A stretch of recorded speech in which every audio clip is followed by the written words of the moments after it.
1er janvier 2020, le nouvel arrêté gaz est entré en vigueur et les installations neuves de conduits collectifs 3CEP sont désormais soumises à une évolution réglementaire. Un nouveau protocole intégré en annexe 5 du guide « Évacuation des produits de combustion » permet de contrôler l'intégralité du 3CEP et des chaudières associées jusqu'à sa mise en service. Il complète l'ancienne démarche de vérification par essai fumigène, élaborée par le CNPG et approuvée par les pouvoirs publics en 2015. Elle visait à s'assurer de l'étanchéité du conduit collectif. Ce nouveau protocole obligatoire et composé de 3 phases est réalisé à différents moments du chantier.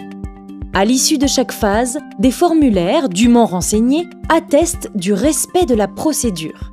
Avant d'engager les travaux, le maître d'ouvrage doit désigner une personne responsable du respect des dispositions du protocole, de l'exhaustivité des données renseignées au sein des 3 formulaires ainsi que de leur pertinence.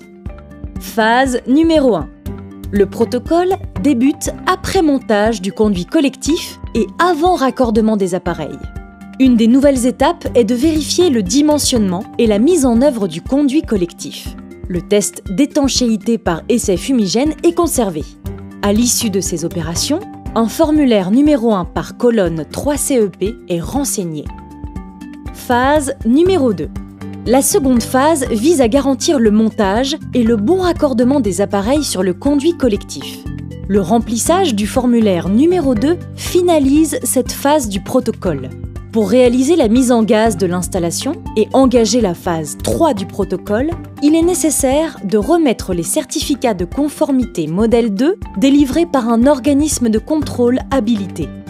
Pour l'obtenir, le responsable désigné doit restituer un exemplaire des formulaires numéro 1 et numéro 2 à l'organisme. Phase numéro 3. La phase numéro 3 correspond à la mise en service, au réglage des chaudières et à la vérification du bon fonctionnement de l'installation complète. Elle s'achève par le remplissage du formulaire numéro 3. Pour finir, il est demandé au responsable désigné de remettre un dossier constitué des 3 formulaires ainsi qu'une copie du plan d'implantation du 3CEP et de sa note de calcul au maître d'ouvrage. Conclusion.